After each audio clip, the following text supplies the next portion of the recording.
Of esters.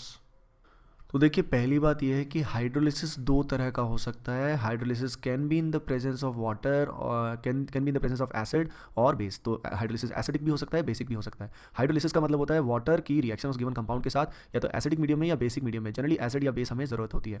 तो ये ester मान लीजिए हमारे पास है, ये इसका जनरल फॉर्मूला है। और अगर मुझे इसका हाइड्रोलिसिस करना है तो ये जो कार्बन ऑक्सीजन का सिंगल बॉन्ड है इसे मैं ब्रेक करूँगा। अब ब्रेक करने के बाद इन दोनों को मैं अलग कर दूंगा। ये ब्रेक करने के बाद मैंने दोनों को अलग कर दिया।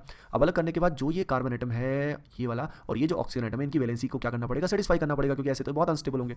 तो मैं क्या करूंगा, मैं इस कार्बन को दूंगा OH और इस O को दूंगा H। अगर आप ध्यान दें तो ये OH और H मिलके क्या हो रहा है, वाटर बन रहा है। ओके अब नाउ डाउट विल अराइज कि सर OH कहाँ दें, H कहाँ दें, ये कैसे पता लगेगा। तो देखिए जिस कार्बन पे डेल्टा प्लस है वहाँ मिलेगा OH नेगेटिव और जहाँ O पे डेल्टा माइनस है वहाँ मिलेगा H पॉजिटिव। तो इसलिए आपको याद रहेगा कि कहाँ पे हमको OH देना है, कहाँ पे हमको H देना है। फॉर एग्जाम्पल ये हमारे सामने आ जाए, लेट अस से इस टाइप का एस्टर हमारे सामने है PHCH2O C double bond O ET और इसका मान लीजिए हमें हाइड्रोलिसिस करना है।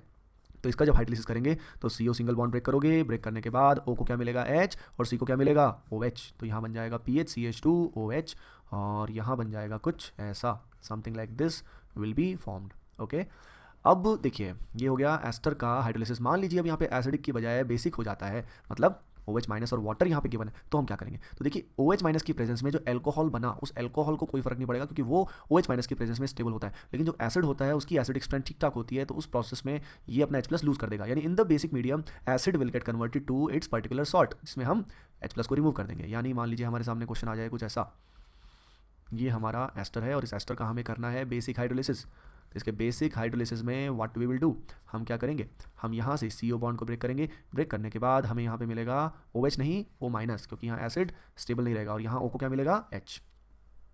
अब देखते हैं हम अगर साइनाइड का हाइड्रोलिसिस करना है तो हम क्या करेंगे। तो देखिए साइनाइड जो होता है ये कुछ ऐसा होता है RC ट्रिपल बॉन्ड N और इसका अगर हम हाइड्रोलिसिस करते हैं H+H2O या H3+ एक ही बात है। तो हम क्या करेंगे, जितने भी CN बॉन्ड यहाँ पे होंगे उन सारे CN बॉन्ड्स को ब्रेक करें और जितने बॉन्ड आपने ब्रेक करे, अब देखो कार्बन की कितनी वैलेंसी फ्री हो जाएंगी यहाँ पे 3, क्योंकि 3 बॉन्ड हमने तोड़े।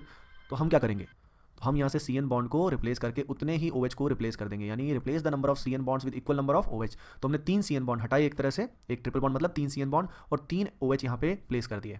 अब क्या होगा, अब देखिए इसमें से 3 OH हैं, तो अब क्या होगा, अभी रिप्लेस करने के बाद हम क्या करेंगे, हम यहाँ से किसी भी 2 OH में से H2O को रिमूव कर देंगे। जैसे ही H2O को यहाँ से रिमूव करेंगे तो यहाँ पे क्या होगा, कार्बन और O की वैलेंसी फ्री होगी which is satisfied by formation of C double bond O। तो हम यहाँ पे बनाएंगे RC double bond O OH, acid बन जाएगा।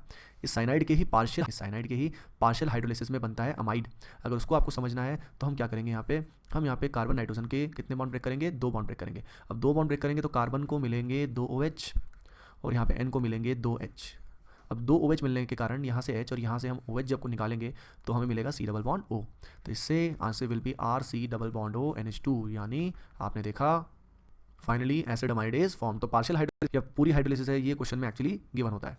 देखते हैं तो देखिए एनहाइड्राइड के हाइड्रोलिसिस में हम कोई भी एक CO बॉन्ड को ब्रेक कर देंगे, सिंगल बॉन्ड को ब्रेक करना है, 2 है हमारे पास, किसी भी एक को ब्रेक करेंगे और जैसे कि हमने एस्टर में किया था वैसे यहाँ करेंगे। O को देंगे OH और C को देंगे O को देंगे H और C को देंगे OH। इससे हमें 2 टुकड़े यहाँ मिल जाएंगे, एक टुकड़ा ये मिलेगा और एक टुकड़ा ये मिल जाएगा, जिससे हमारा जो प्रोडक्ट बनेगा वो कुछ ऐसा होगा, यानी हमें एसिड मिल जाएगा। फॉर एग्जाम्पल एनहाइड्राइड जो है अगर वो साइक्लिक है तो भी घबराने की जरूरत नहीं है, सेम मेथड वहाँ पे भी एप्लीकेबल होगा। CO बॉन्ड को ब्रेक करेंगे, हाइड्रोलाइज होगा और हाइड्रोलाइज होने के बाद यहाँ C को हम क्या देते हैं आप ही बताइए OH और यहाँ पे जो O है उसको हम क्या प्रोवाइड करेंगे H। तो इससे भी हमें एसिड मिलेगा। आइए अब हम बात करते हैं अमाइड की। लेटर से अमाइड का हमें हाइड्रोलिसिस करना है तो क्या करेंगे, तो ये देखिए ये है अमाइड RCONH2 और इसका अगर हम हाइड्रोलिसिस करते हैं तो क्या होगा, इसमें यहाँ पे CO बॉन्ड जो होता था उसकी वजह CN बॉन्ड को हम ब्रेक करेंगे और अगेन जो हम प्रोवाइड करते थे वही करेंगे। यहाँ पे कार्बन को मिलेगा OH और जो नाइट्रोजन है उसको मिलेगा H। तो यहाँ पे कोई ऐसी स्पीसी बन जाएगी। सिमिलरली अगर यहाँ पे अमाइड की बजाय इमाइड है तो भी आपको घबराने की जरूरत बिल्कुल भी नहीं है। ऐसे केस में हम कौन से बॉन्ड ब्रेक करेंगे, CN बॉन्ड्स को ब्रेक करेंगे 1 बाय 1। पहले ये ब्रेक होगा और फिर ये ब्रेक होगा और इवेंचुअली यहाँ पे जो आंसर आएगा वो कुछ ऐसा आएगा, यहाँ पे आएगा COH और यहाँ भी आएगा COH। तो हमने अब तक देख लिया है एस्टर, साइनाइड, एनहाइड्राइड, अमाइड। अब हम देखते हैं कि हम ईथर्स का हाइड्रोलिसिस कैसे करेंगे। तो देखिए ईथर्स का हाइड्रोलिसिस बहुत ही आसान होता है। ये RO R- एक जनरल ईथर है, इसका अगर हम हाइड्रोलिसिस करेंगे तो हम कोई भी OC और R के बीच में बॉन्ड ब्रेक करेंगे। O को हमेशा H देते हैं, C को हमेशा OH देते हैं। तो इससे हमें फाइनली मिलेगा कुछ ऐसा R-OH। मान लीजिए हमारे सामने साइक्लिक ईथर आया समथिंग लाइक दिस और इसका हमें हाइड्रोलिसिस करना है। तो कोई भी CO बॉन्ड तोड़िए आप, लेफ्ट या राइट वाला, O को आप दें H और C को आप क्या दें OH। इससे आपका क्वेश्चन बहुत ही आसानी से हो जाएगा। 21 जून को आपका एग्जाम होने वाला है। हेमी एसिटल, हेमी कीटल, ऐसा कुछ गिवन है तो हम क्या करेंगे, तो देखिए लेटर से हमारे सामने कुछ ऐसा दिया हुआ है, क्या दिया हुआ है, ये दिया हुआ है हेमी कीटल, जिसमें कुछ ऐसा दिया हुआ है। तो अब हम क्या करेंगे हाइड्रोलिसिस के दौरान, तो देखिए इसमें हमें जो ईथर है उसको आइडेंटिफाई करना है। तो ये हमारा ईथर है और ईथर में हम उस CO बॉन्ड को ब्रेक करेंगे जिस बॉन्ड में क्या होगा, जो बॉन्ड OH से डायरेक्टली जुड़ा है, यानी उस कार्बन की तरफ से तोड़ेंगे जो एक्चुअली जिसकी वजह से ये हेमी एसिटल, हेमी कीटल बना। तो हम यहाँ से CO बॉन्ड को ब्रेक करेंगे। अब ब्रेक करने के बाद हम क्या करेंगे, O को देंगे H और C को क्या देंगे, OH। जैसे ही C को OH मिलेगा, यहाँ पे 2 OH आ जाएंगे और आप जानते हैं कार्बन पे 2 OH स्टेबल नहीं होंगे, तो हम इससे क्या निकाल देंगे, वाटर निकाल देंगे। वाटर निकलने के बाद यहाँ बन जाएगा RC double bond O R dash. तो फाइनल आंसर इज कीटोन।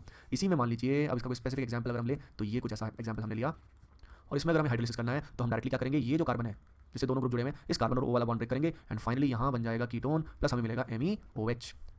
अब मान लीजिए हमारे पास इस तरह का कीटल ग्रुप है, अब क्या करेंगे, अब देखिए हमारे पास 2 ईथर है, तो जो ये जंक्शन है, इस जंक्शन से जुड़े हुए दोनों CO बॉन्ड को हम तोड़ेंगे, यानी जितने ईथर होंगे उतने ही बॉन्ड हमें तोड़ने हैं। पिछले केस में 1 ईथर था तो 1 बॉन्ड तोड़ा, यहाँ 2 ईथर है तो दोनों CO बॉन्ड को तोड़ेंगे और O को H देते हैं और C को क्या देते हैं, OH हम प्रोवाइड करते हैं। जैसे ही C को हम OH प्रोवाइड करेंगे तो कार्बन को कितने OH मिल गए, 2 OH मिल गए, लेफ्ट से एक राइट से, तो उससे H2 हम निकालेंगे और H2 निकालने के बाद हमें क्या मिलेगा, कीटोन मिलेगा प्लस मिथेनॉल मिलेगा प्लस इथेनॉल मिलेगा। सो गाइस, इस वीडियो में आपने देखा कि